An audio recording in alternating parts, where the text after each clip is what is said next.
आमदार सुरेश धस यांनी बीड आणि परभणी प्रकरणातील पीडित कुटुंबियांची मुख्यमंत्री देवेंद्र फडणवीसांचा समवेत भेट करून दिलेली आहे। देवेंद्र फडणवीसांच्या सागर बंगल्यावर तासभर चर्चा झाली। धनंजय मुंडेंचा राजीनामा घेण्याची मागणी या भेटी दरम्यान संतोष देशमुख यांच्या कुटुंबियांनी करण्यात आल्याचं कळतंय। या संदर्भात निवेदनही मुख्यमंत्र्यांना देण्यात आलेलं आहे। तर परभणीतील हिंसाचार प्रकरणात विजय वाकोडे यांचा मृत्यू झाला। पोलिसांनी खोटा गुन्हा दाखल केल्यामुळे त्या टेन्शनमध्ये त्यांना हृदयविकाराचा झटका आला। त्यासाठी पोलिसांवर कारवाई व्हावी अशा मागणीचं पत्र वाकोडे कुटुंबियांनी मुख्यमंत्र्यांना दिल्याचं देखील कळतंय। एफआयआर प्रमाणे आम्ही बोललो साहेबांना आणि एफआयआर प्रमाणे बोलणं झाल्यानंतर आम्ही जी घटना घडली त्या कालावधीमध्ये सगळ्यांचे सीडीआर काढा आणि त्याप्रमाणे सगळा तपास करा। सर वाल्मिकी कराडबद्दल काय बोलत? वाल्मिकी कराडचं काय रोल आहे, काय वाटतं? आम्ही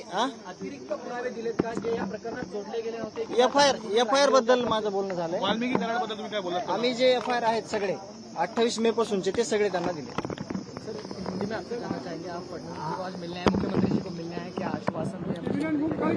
वो सबको सजा मिलने वाली है। जिसने भी ये गुनाह किया है, जिसने भी हत्या की है, उसको गुनाह धनंजय मुंडे को लेकर कुछ धनंजय मुंडे को लेकर हे पुरावे आम्ही दिले। याचा अर्थ असा होता का गुन्हा दाखल करताना काही पुरावे हे बाजूला ठेवण्यात आले जाणून असा काही प्रकार होता, त्यामुळे तुम्हाला आज थेट मुख्यमंत्र्यांकडे पुरावे द्यावे लागले? पुरावे म्हणजे जे एफआयआर आहेत पहिल्यापासूनचे एक 4-5 महिन्यातले ते कसे जुळतात एकमेकाला, त्याचे मी साहेबांसोबत चर्चा केली। म्हणजे वाल्मिकी कराडचाही जो एफआयआर आहे तो पण याची सगळे दिले। चौकशी सुरू आहे त्यापासून आपण समाधानी आहात का आतापर्यंत? चौकशीला तुम्ही समाधान आहेत का? जी चौकशी सुरू आहे आम्हाला त्याचा अहवाल 1-2 दिवसामध्ये सगळा मिळण्याबाबत पण चर्चा केली। 2 दिवसात ते आपल्याला जे काय तपास झालाय ते आपल्याला कळेल।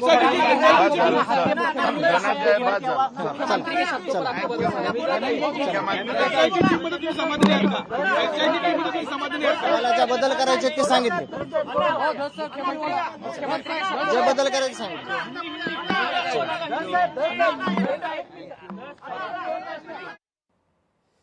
या सगळ्याविषयी अधिक माहिती घेण्याकरता थेट जाऊया आपले प्रतिनिधी स्वप्नील आपल्या सोबत जोडले जात आहेत।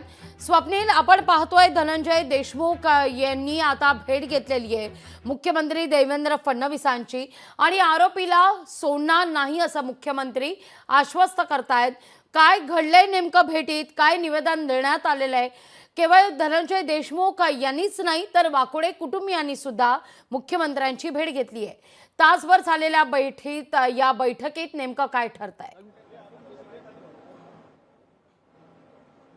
गेल्या एका तासापासून ही बैठक सुरू होती। आता ही बैठक संपल्यानंतर खरं तर धनंजय देशमुख यांनी बाहेर येऊन माध्यमांशी संवाद साधताना संपूर्ण प्रकरणावरती चर्चा झाली असल्याची माहिती सांगितलेली आहे आणि एकूणच यामध्ये त्यांनी निवेदन सुद्धा दिलेलं आहे। मात्र धनंजय मुंडे यांच्या राजीनाम्याची मागणी केली का, तर त्यावरती त्यांनी नाही असं उत्तर दिलेलं आहे। मात्र एकूणच परभणी असेल, बीड असेल, यामधील सूर्यवंशी देशमुख आणि वाकोडे कुटुंबियांनी ही भेट घेतलेली आहे। त्यांनी आतापर्यंत त्यांना जे अनुभव आले ते सुद्धा मुख्यमंत्री देवेंद्र फडणवीस यांच्यापर्यंत मांडलेले, त्यांच्या समोर मांडलेले आहे। त्यामुळे एकूण काही दिवसांमध्येच गुन्हेगाराला शिक्षा होईल आणि ही शिक्षा जी होईल, जो गुन्हेगाराला शिक्षा करण्यात येईल, हे नवीन उदाहरण राज्यामध्ये असेल अशा प्रकारचं त्यांना सुद्धा आश्वासन देण्यात आलेलं आहे। त्यामुळे नक्की गुन्हेगारांना काय शिक्षा होणार याचा सर्वांना प्रश्न पडलेला आहे। मात्र एकूणच यामध्ये जे चार्जशीट एफआयआर असेल ही जी सादर करण्यात आलेली आहे, जी एफआयआर सुद्धा तिन्ही प्रकरणामधील ही मुख्यमंत्री देवेंद्र फडणवीस यांच्याकडे कुटुंबियांकडून देण्यात आलेली आहे। आणि एकूणच या तासभर चाललेल्या बैठकीमध्ये मुख्यमंत्री देवेंद्र फडणवीस यांनी या कुटुंबियाच्या सर्व अडचणी, त्यांना पडलेले प्रश्न